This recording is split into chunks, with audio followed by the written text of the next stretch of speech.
And welcome to another edition of Duck Snow Sports. This week, oh baby, it's finally here. It's my preview of the 2014-2015 NHL season. Should be an interesting season, like always, with a lot of interesting questions going into the season. And I'll start my preview with my 3 burning questions going into the season. Number 1, can the Los Angeles Kings repeat? We all know how good the Los Angeles Kings are. With a great core, guys like Richards, Doughty, Carter, and the best goalie in the world, Jonathan Quick. And can they repeat? I think they can. I really like the Los Angeles Kings going into this season. Such a great team. Like I said, they're great core. And what I love most about this team is that they're all young and they're all hitting their stride and they're all hitting their prime all at the same time. That's why the Los Angeles Kings just aren't going to be good this year. They're going to be good for years to come. I really like the Los Angeles Kings going this year. And can they repeat? I think they can, but I'll get to that a little bit later. Question number 2. What on earth are the Chicago Blackhawks doing? Of course, this summer, Chicago Blackhawks made a huge splash by giving Jonathan Toews and Patrick Kane huge extensions. And yes, they are great players. Are they two top 5 players in the world? Yes. But you can't win a Stanley Cup with 2 players, and I think you're going to start to see a lot of their other great players like Seabrook and Crawford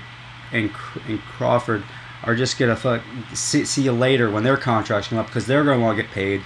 And I don't think they'll take a hometown discount to stay with Chicago Blackhawks.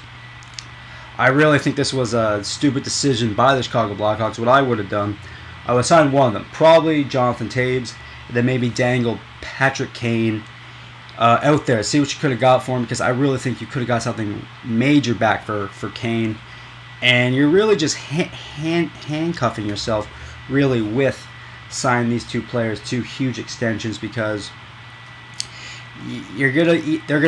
them both are probably going to eat up around 60% of your cap, and you'll have to draft though. That's the only thing you do. You can't really sign anybody. You'll have to draft extremely well to keep this team still good.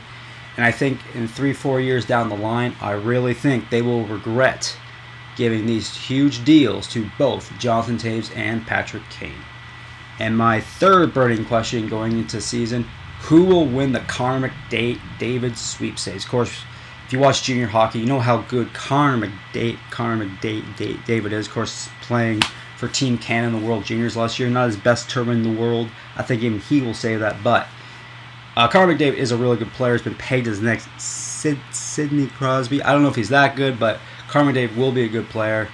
And I'm really hoping that a team like the Winnipeg Jets and the Calgary Flames just tanks the bed this year and has a horrible season and winds up with the first pick, because I would love to see the next Sidney Crosby, the next great superstar in this league, end up a Canadian team. I think that would be great. A team like Calgary Flames would be awesome. Or even with the Winnipeg Jets. They really need some excitement there, and Winnipeg has not been well the last couple of years in Winnipeg, so it would be awesome to see Connor McDavid end up a team like the Jets or the Flames. Or even the Oilers. You know, they're always around the first pick in the draft. But it should be interesting. But I think you'll see a lot of teams, when they get off to a bad start, maybe start to tank just to get Connor McDavid, because he is that good. And now I'm going to give you my playoff teams for the East and the West in my Stanley Cup pick. Okay, in the East, in no particular order, I like the Boston Bruins to get there. Montreal Canadiens. Detroit Red Wings will make it for the 23rd straight year. Whew, what a streak. New York Rangers go back. New York Islanders bounce back this year and make the playoffs. The Philadelphia Flyers. I like the Pittsburgh Penguins to make the playoffs. And as a dark horse, I like the New Jersey Devils to sneak in to the East 8 spot, because I really like the Devils going into this season. Okay, in the West, of course, I like the Kings. I like the Ducks to get there. Chicago Blackhawks. Minnesota Wild. Watch out for Minnesota Wild this year. I really think they're going to have a good season. St. Louis Blues. Sharks go back, I think. Sharks, they end up not blowing the team, so I think they do go back. The Dallas Stars and the Colorado Avalanche. But who wins it all? Who takes it all this year? I think the Los Angeles Kings do it 3 out of 4 years. I love the Kings going the season, and the Los Angeles Kings hold that cup up again and beat the Boston Bruins in the process in the Stanley Cup final. But the Kings take it 3 out of 4 years, and the Los Angeles Kings become a dynasty in the Cup era, something that I never thought I would ever see, but the Kings take it 3 out of 4 years. Well, it should be an interesting season as always. NHL, always an interesting season. But till next time, I'm Aaron Duxbury saying I'm Ducks, and I know sports. Kind of.